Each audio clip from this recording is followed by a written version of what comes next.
Greetings, dear precious spirit soul that you are. Ooh, still cold out here.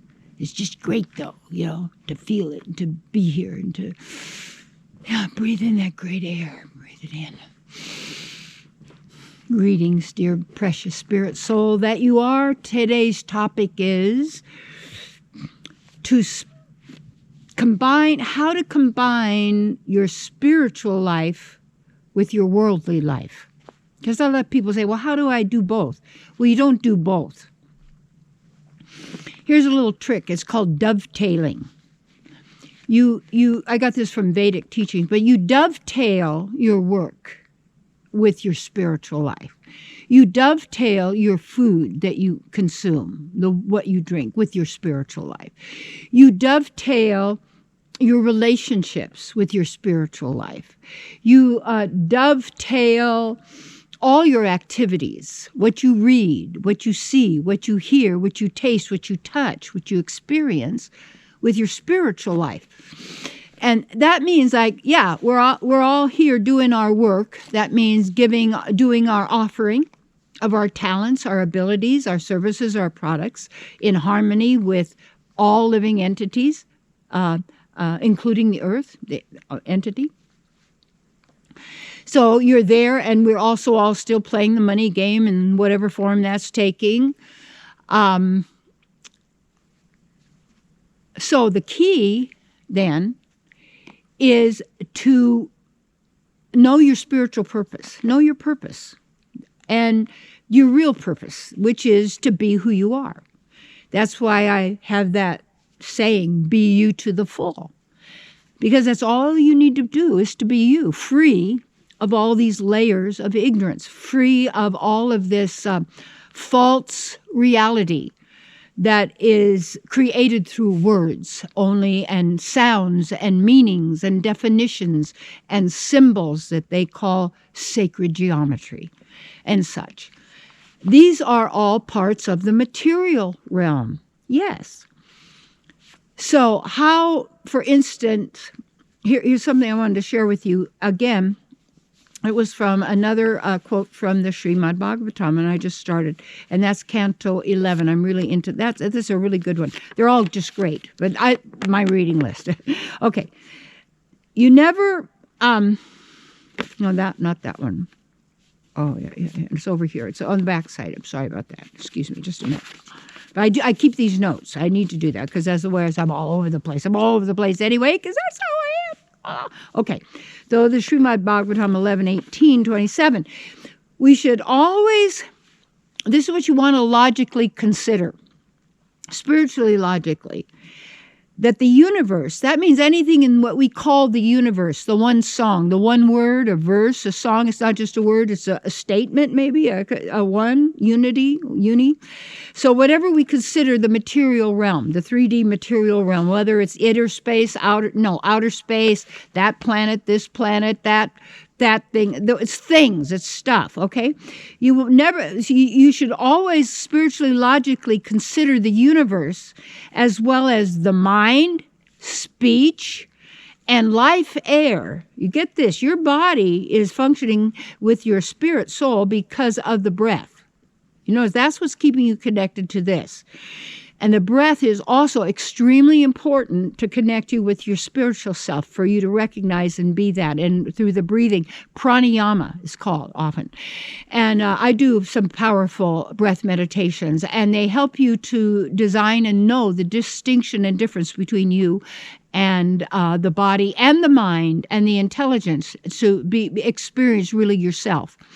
And you don't want to consider the universe, then, the mind, the speech, and life air, any of that, to be that they're the ultimate products of Maya, and that is the mind. And Maya is the illusion. Maya is the virtual reality that we are producing through consciousness of who we are. And consciousness, according to ancient Vedic teaching, because you want to know the definition of what you're talking about here or what we're sharing, because we are using words to get beyond words, is what we're doing. And that illusion, or that Maya, is the AI or the virtual reality. That is why everybody has a story. Okay, this is a realm of stories, and each one of us, we are living our story, believing we are this person, and living out this role in this script, and that's what everybody's doing, like that. But you want to get beyond that.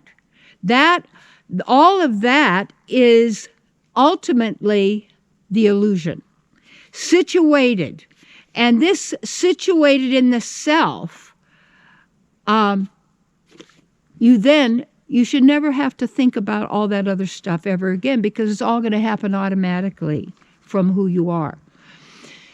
And what keeps people away from who they are is this continual focus on you have to have a lot of stuff. Stuff is an addiction.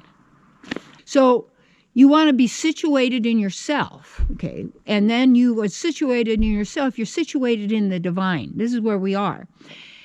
And then you don't need to think of the universe. You don't need to think, all of this stuff keeping you out. We're going to go out there. Now we're going to Mars. You can't even be here. What's wrong with this place? Well, we trashed it. So really? So you're going to move on to the next place? Don't you know kids have to clean up the room? Come on, get back with the plan here. And that when you're situated in yourself, then all of that other stuff, your life air, you know, I was telling you these things, the mind, the speech, you don't have to focus on that stuff, because it's going to all come out from who you really are, and not giving your power to the temporary. To detach yourself from the temporary, you use it, but it's not who you are. And when you're situated in yourself and realizing your distinction and difference, you don't get caught up in the stories. You're not having to promote or defend your story and the role that you're playing and the part that you're playing in the story. And then you have to look at, what are you trying to prove? What are you trying to justify? What are you trying to make happen or prevent before you can feel good? When goodness is who you really are. And when you dovetail all of these other activities, you eat food in the mode of goodness, fresh fruits and vegetables. Milk, if you could get raw milk from a healthy cow. Loved. What you're doing is you're in nature, in the mode of goodness. You're out in nature as much as you can be, and the more the better.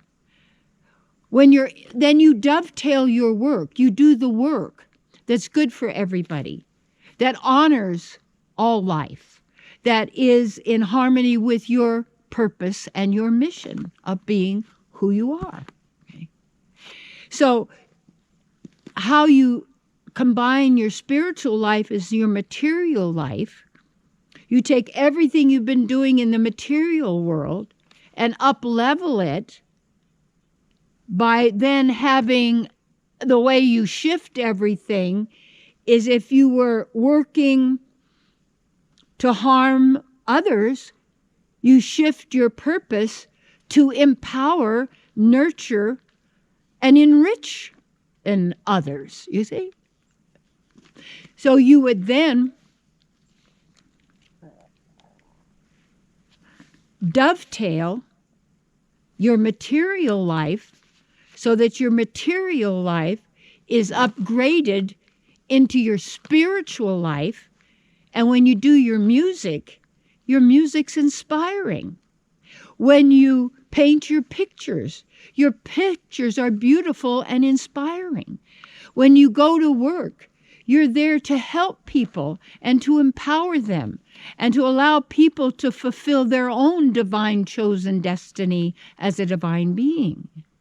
And then every single part of your life is in harmony with who you really are. And then everything tastes better, smells better, is more beautiful, more loving, and more satisfying and fulfilling than it could ever have been had it been material and temporary. For now you're living your eternal divine life now.